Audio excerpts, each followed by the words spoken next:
In today's video, I am going to teach you how to use templates Klaviyo. To get started, make sure you are logged in and looking at your main Klaviyo dashboard. On the left-hand sidebar, find the section called Content. Click Content, and then select Templates.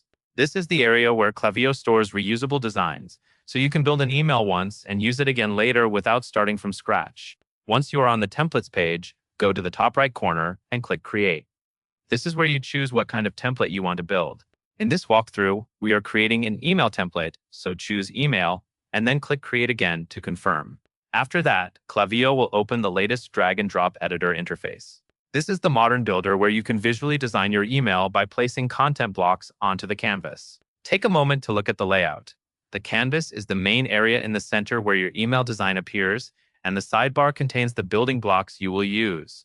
Now, use the sidebar to drag elements into your email. You can drag an image block to add a logo, a product photo, or a banner. You can drag a text block to write headlines, descriptions, or short announcements. You can also drag a button block to create a clear call to action, like sending readers to a product page or a collection. As you place each block, click on it to adjust its content and styling. Small spacing and alignment changes can make a template feel much cleaner, so keep an eye on padding, text size, and consistency across sections. When your layout is in place, go to the top right and click Preview and Test.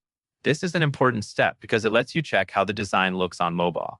Mobile formatting can change the way images stack and how readable your text feels, so scan through the preview carefully and make sure everything remains easy to tap and easy to read.